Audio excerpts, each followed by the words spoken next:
good information. Just come up to 6:50 the time. So, looking ahead to summer now, just around the corner of course. Fewer people planning a holiday in the UK as high costs and bad weather putting people off. This is according to the tourist board Visit Britain. Now, Ben is at a caravan site in North Yorkshire this morning.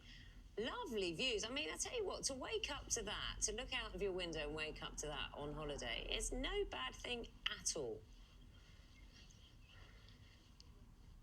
Certainly isn't. Sheep, lambs peacefully grazing in the field, sun just about coming up. It's gorgeous here. It's absolutely, utterly peaceful. And you might think, well, why deal with all that hassle of an airport and a flight and travelling abroad when you can come somewhere like this? Thing is, it seems that a lot of people are opting for the foreign holiday. Some recent research has found that in March in the UK this year, there were 340,000 short-term holiday lets available. That's 18% more than in March last year. Now, it could be that there are more properties available, or it could be that people simply aren't booking as much. Some of the reasons for that, two that were highlighted in the research, were the recent rainy weather we've been having and also cost of living pressures deterring people. You might think cost of living pressures would mean that people would stay local. Only around a third say they're planning a UK break rather than a foreign trip in the coming months.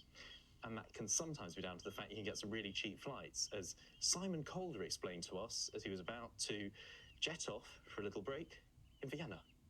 There's all sorts of places I could have gone to this weekend, but frankly, if an airline is going to say, we'll fly you from Manchester to Vienna for 15 quid, that's a pretty good start. There aren't actually that many other places in the UK you can get to for 15 quid.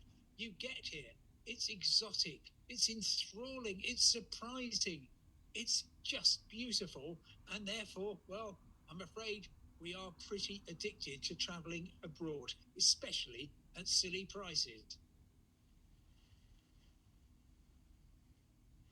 Well, Simon talking about the virtues of going abroad, but have a look inside this lodge. This is one of the properties they have at the caravan park. Got a fully fitted kitchen, there's an oven and a hob. You can make a full breakfast, a full fry-up in there.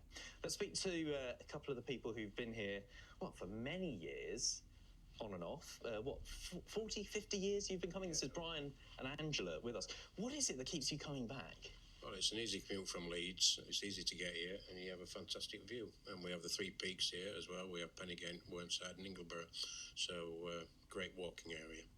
And when people would say, well, actually, you get guaranteed better weather in the Med, Angela, what would you say to them?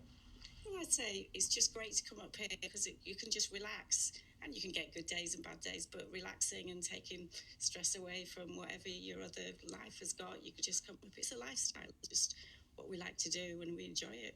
Okay, well, thank you for being up so early for us to have a chat. Thank you very much to you both. Let's speak to Thomas, who's in charge of this whole park. Thomas, thanks for having us down here and letting us have a nosy around. You've seen the lodge. You've also got caravan pitches and touring caravans that come here. Has the wet weather had an impact on your bookings, though? Wet weather hasn't had an impact on our bookings. People have just chosen to come at the right times of the year. They just pack the right clothing and away they go. They're quite hardy annuals up in Yorkshire, so they tend to come around and they just go off walking or cycling and doing what they enjoy the most. It's a beautiful part of the world to come to. Has the fact that Easter was very early this year had a negative impact? Because obviously the weather wasn't so good, was it? For our business model, Easter is always better if it's earlier. Simple reason is everybody gets out, they get in the holiday mode, they get in the thought process of coming away on holiday in the UK all the time. They get everything tried out and they put everything in the touring caravan, or they put everything in the car, come up to the caravan, the lodge, the static holiday home, the touring caravan, and enjoy it. And then we get a longer extended season. When Easter's early, it's brilliant. When it's later, it's very tight. We've got 3 bank holidays in the space of 5 weeks. It puts undue pressure on the staff because they're having to get up and go every day. We've heard that cost of living pressures are affecting people's holiday decisions. What patterns are you noticing?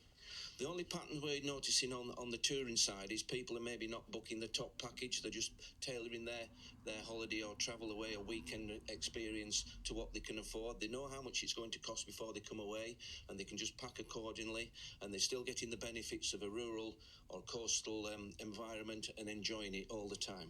Of course, people choosing a UK break is good for businesses like yours, but you were explaining to me just before we started filming that the benefit goes more widely than that. Yeah, I'm a big advocate of using community and making sure the local community benefits from all the holidaymakers that come. We have a brilliant bakers in the village, we have a brilliant post office and fruit and veg shop, we have a brilliant butchers in the village. People enjoy walking up the street and getting the proper homemade bread and the meat and the vegetables from the. So we've got a couple of nice pubs and various other things, and it makes the life and the experience enjoyable for the whole of the customer over the weekend, and they thoroughly enjoy it. Okay, Thomas, thank you very much. Really appreciate you having us down here. I have to say, I was asking Thomas a little earlier if they've got a tannoy, because if you come to a holiday park, you want to greet everyone with a cheery "Heidi hi," don't you, Charlie Nagger? And what's the response when you say "Heidi hi"? Oh, Ben, I'm not going to do it. Hody ho, there you go, I did it. Thanks,